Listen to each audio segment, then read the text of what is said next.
You're listening to Later with Mo Kelly on demand from KFI AM 640. On Friday, we got a review, a Mark Ronner review of Beetlejuice. I would say it was mostly favorable. I would say that he enjoyed it. And it translated to the box office as Beetlejuice. Beetlejuice came in at number 1 this week. Had a fantastic week, $111 million domestically, $36 million international, for a haul of $147 million for a movie in its first week, which is not a superhero movie. And I would say it's a sequel, but you're talking about, 36 years in between, something like that? It's been quite some time. The original, I think, came out in 88, didn't it? Okay, so about 36 years ago. So it's not like you are depending on Generation X, Gen Xers, to carry this movie. That means there was a lot of interest from people who weren't even born when the first one came out.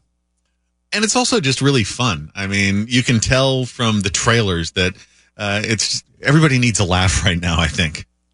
Yes. And some nostalgia. Yeah. Well, see, that's the thing. People don't understand the value of nostalgia. And sometimes I know I can be overboard with the nostalgia, but it really does have a place in our entertainment offerings. It's one of those drugs that don't leave you with a hangover.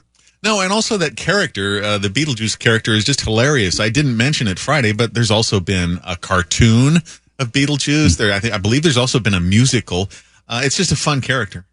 Just in case you didn't know, the budget was only, and I say only, $100 million. So it's already made its money back and some its first week out. Yeah, it really cleaned house. It exceeded expectations. I think they were figuring it could make around 100,000 over the weekend, and it blew right past that. You don't expect a movie released in September, regardless of genre, to do that well first weekend. Those are summer movie numbers. And yeah, I know it's still technically summer, but as far as summer blockbusters, you don't release them in September. No, it's a surprise, I think, how well the movie did. I mean, especially if you've been paying attention to box office over the last several weeks or months, a lot of stuff is just making a few bucks and disappearing fast. Well, one, which is not only making a few bucks and disappearing fast, is Deadpool and Wolverine in its 7th week, still in theaters. It has a domestic gross, and it's very balanced. Domestic, $613.8 million.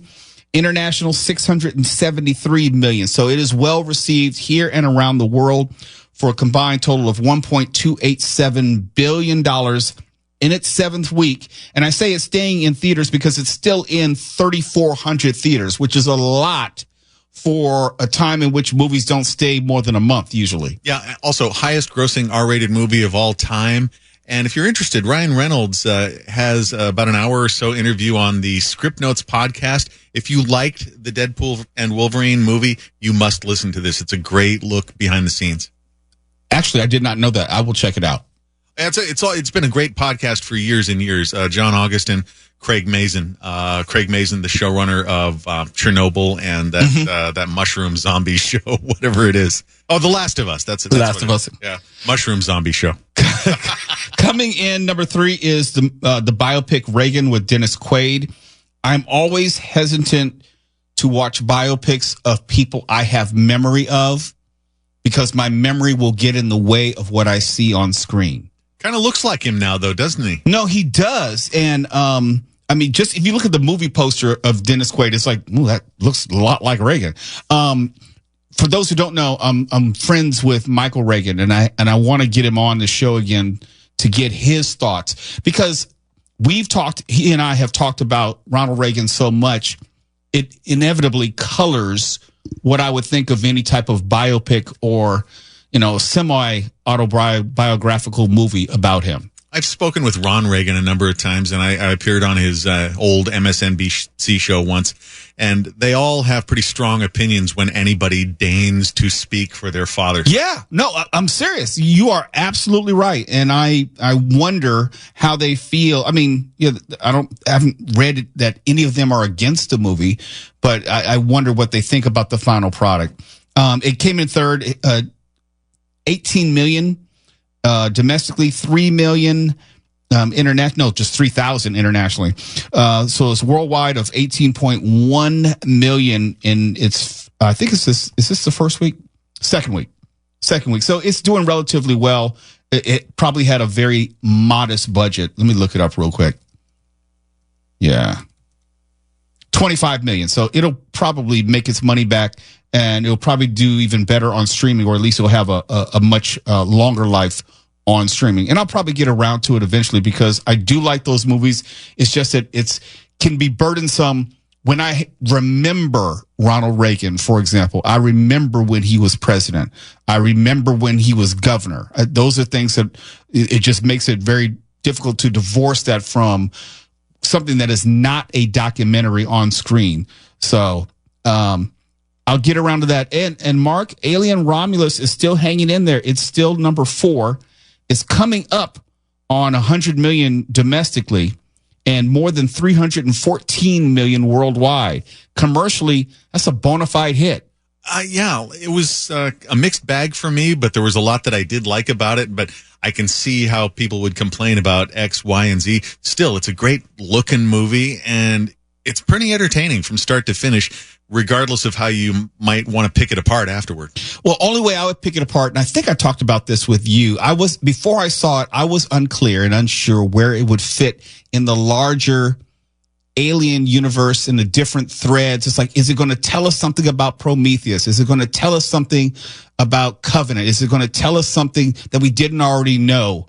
Or is it just going to stay within this very small confines of the pre-Ripley universe? And it wasn't pre-Ripley. It was I would say contemporaries of Ripley. It was happening simultaneous to Ripley.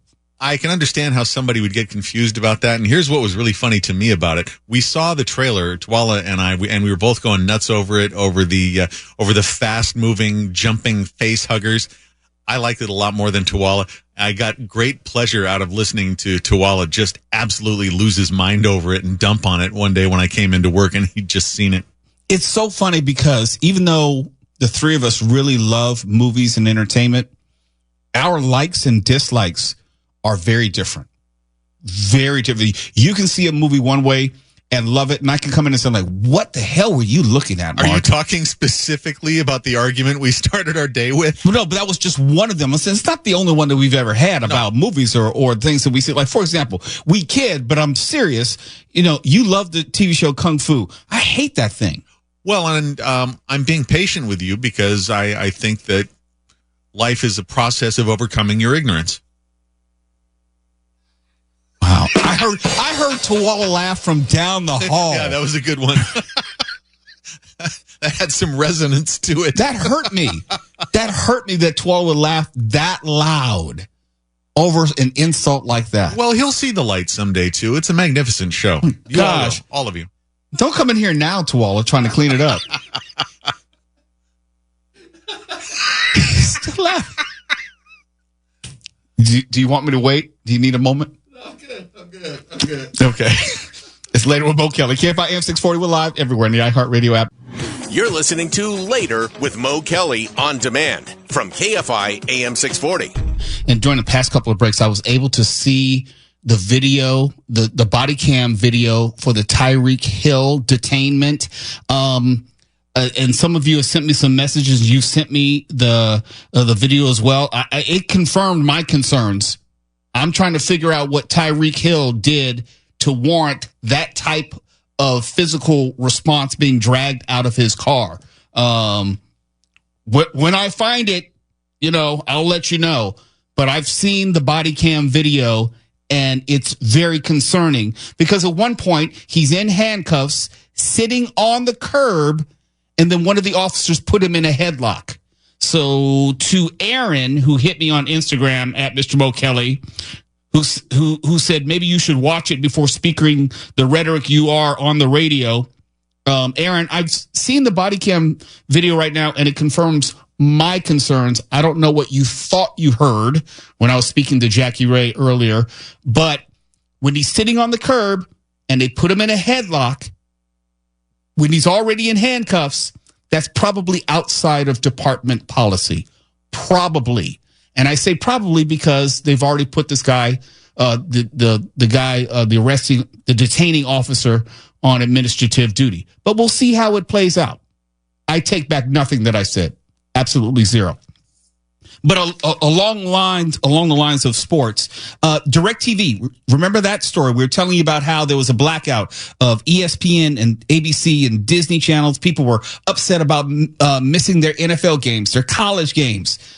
And there was always this issue with cable providers trying to negotiate these deals with the channels. Well, it's moved to the next phase where DirecTV is telling customers it's hiking prices next month because of the blackout of the ESPN, ABC, and other Disney channels. And this is usually how it progresses, where there is a contract dispute.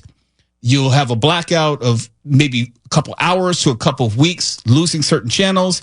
Then they'll come to some sort of agreement. And then the next step is they pass along that cost, that added cost to you, the consumer. It hasn't happened as frequently with the streaming services, but it does happen frequently with the cable services and the satellite services. So DirecTV subscribers who just lost ESPN, ABC, Disney-owned channels, they're being told that there will be a price hike starting October 6th, a little less than a month from now. And they're sending out notices to subscribers right now. And if you have DirecTV, my condolences.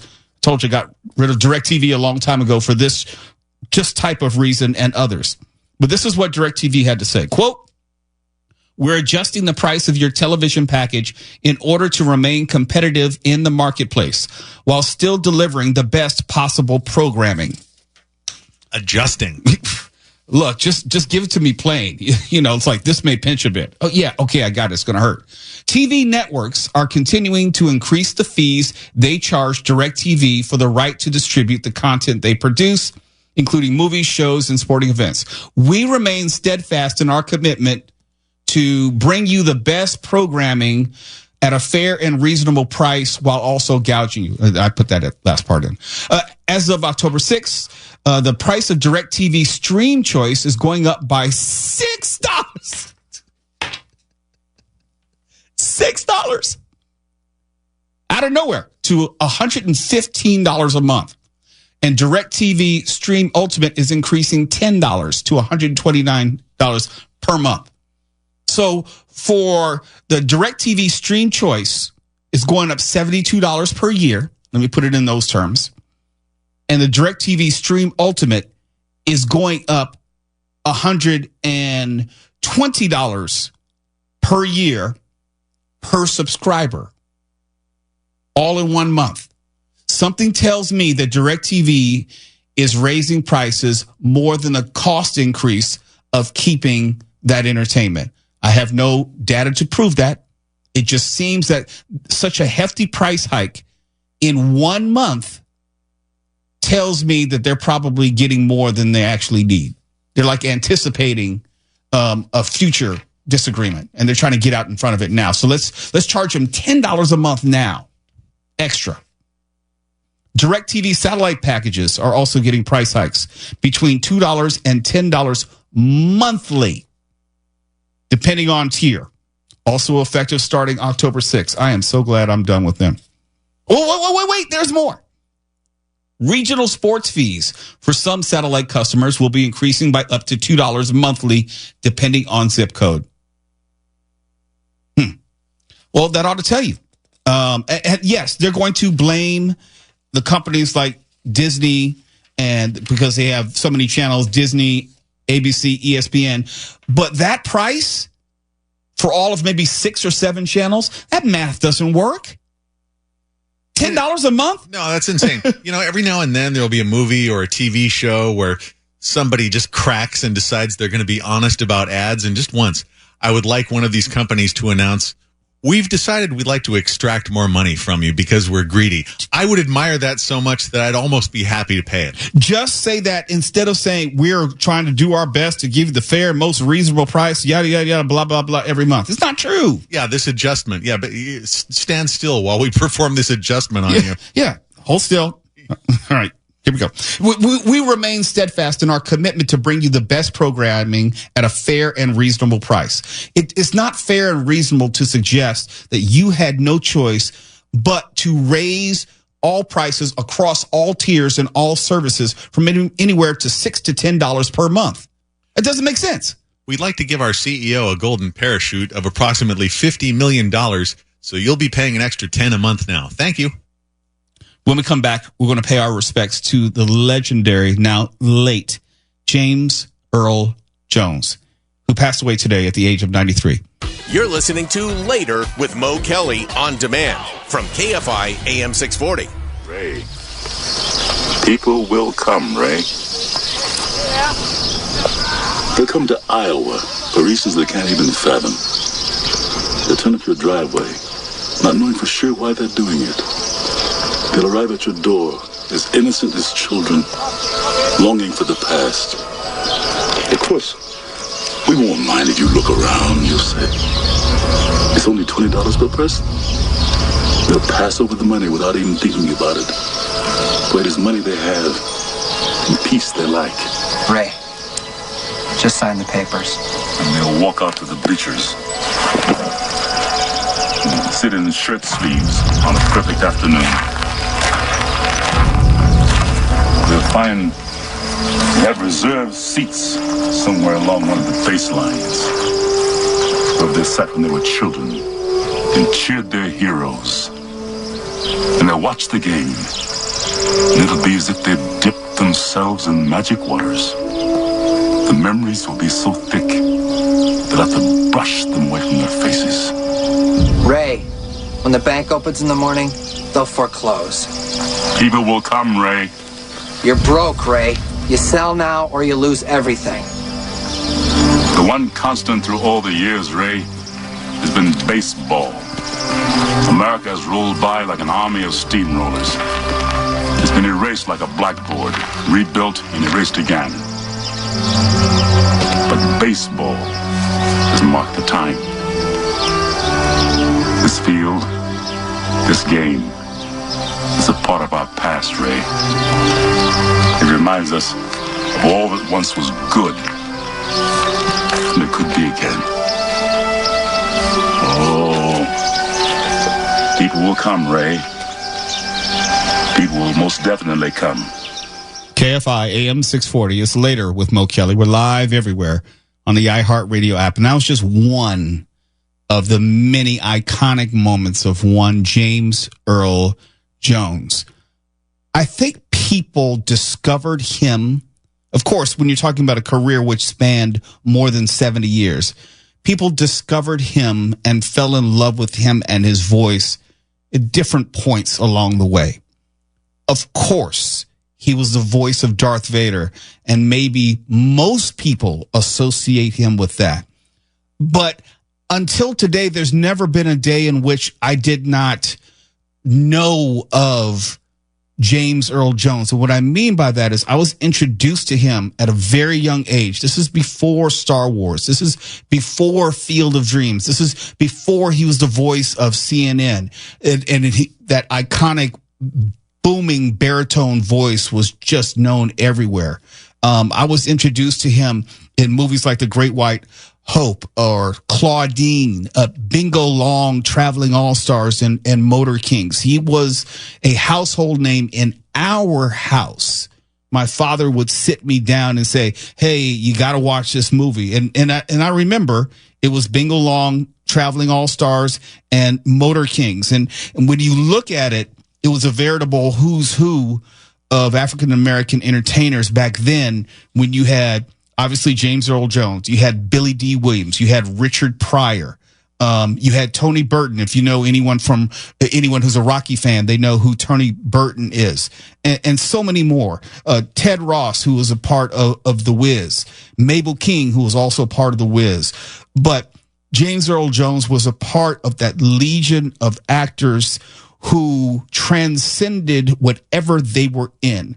They filled up the screen. His voice obviously was iconic, but also his screen presence was just as magnificent in many ways. Of course, people are always going to associate him with the voice of Darth Vader, and there's nothing wrong with that. But that was just something, I think, which allowed people to even more appreciate the greatness of his acting, because you never saw his face. It was voice acting of a different kind. It is useless to resist. Don't let yourself be destroyed as Obi-Wan did.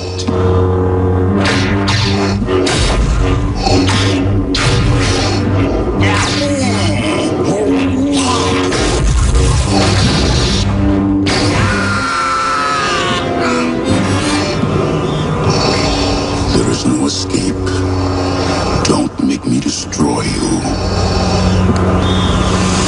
Luke, you do not yet realize your importance. You have only begun to discover your power. Join me, and I will complete your training. With our combined strength, we can end this destructive conflict and bring order to the galaxy. I'll never join you! If you only knew the power of the dark side. Obi-Wan never told you what happened to your father. He told me enough! He told me you killed him. No, I am your father.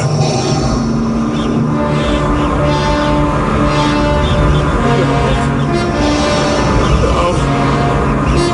It's not true.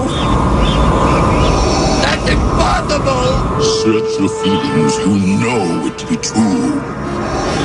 Mark, what do you most associate James Earl Jones with? Well, that obviously, but I also was a big fan of Thulsa Doom in the Conan the Barbarian movie. Yes, yes. He was a good bad guy, and you got to see his face and a terrific wig on him in that one as well. But especially as radio professionals, I think we're more attuned to a magnificent voice than a lot of people are. And what a difference his voice as Darth Vader made. Because if you recall, the British bodybuilder actor David Prowse, yep, he was Darth Vader, and I don't think he knew he was going to get dubbed. So think of how different that whole movie, all those movies, would have been with little David Prowse's little voice for a massive guy. But James Earl Jones had the voice that what we always call when people have it, the voice of God, like Mark Thompson, the voice of God. It doesn't work without him, and I think people knew it in the moment. Look, Darth Vader is arguably the greatest villain of all time in cinematic history, arguably, and that only works because of James Earl Jones's voice.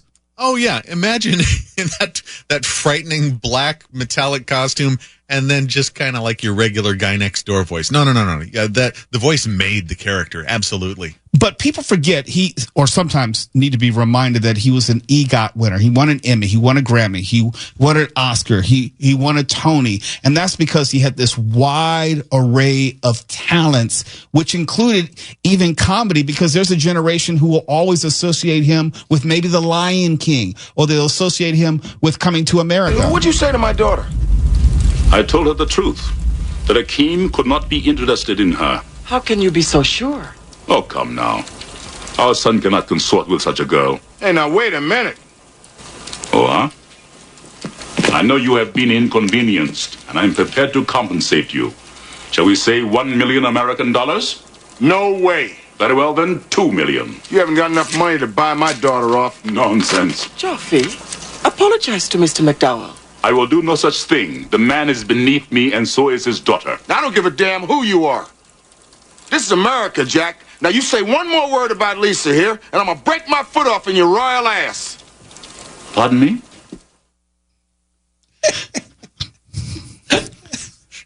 He could do it all. He didn't take himself so seriously that he would not do a comedic bit. And I think people lost sight of the fact because he had this huge presence.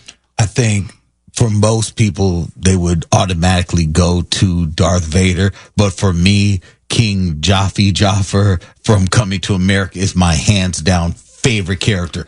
I've watched Being Along in the Traveling All-Stars as a kid when they come on TV all the time. Love that movie. Love Mufasa.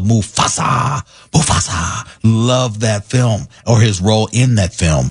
But King Jafar, I swear that he made that film for me, walking in with the lion cape. Yes. I'm like, man, oh. We'll have more of thoughts and remembrances of now late James Earl Jones, who passed away today at the age of 93 in just a moment. You're listening to Later with Mo Kelly on demand from KFI AM 640. Before we get out of here, we're just going to finish up our tribute to James Earl Jones. And I was saying last segment, I came into contact. I never met him personally, but I came in contact with his talent at a very young age. And I got to see a wide variety of his movies in the early 1970s before anyone thought of him as Darth Vader.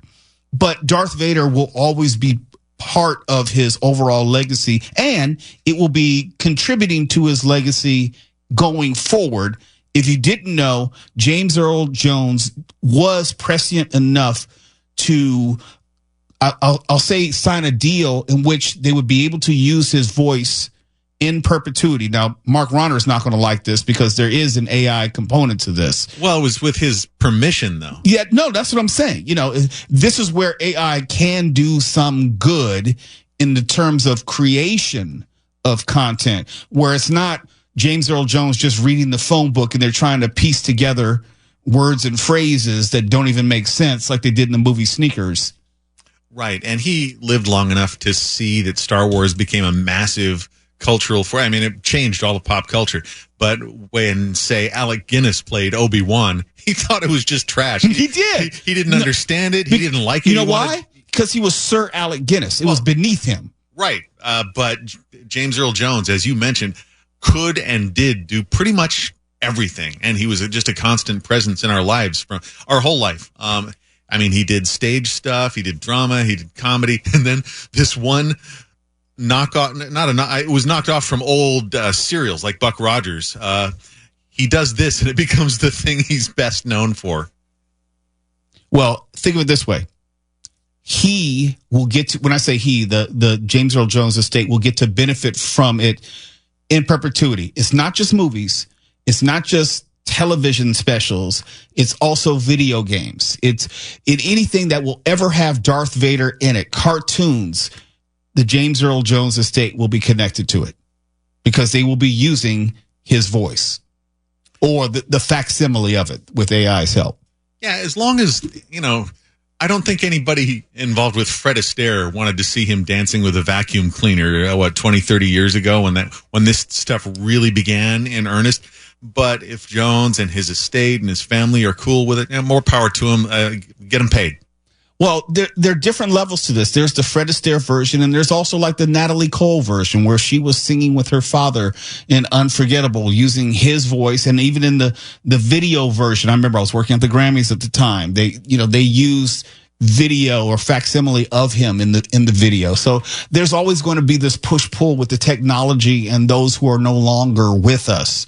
But at least now, if you want to even go further with the Star Wars analogies with what they've done with Carrie Fisher and Peter Cushing in bringing them back to life, if you will, in Star Wars properties, it'll be very different with James Earl Jones.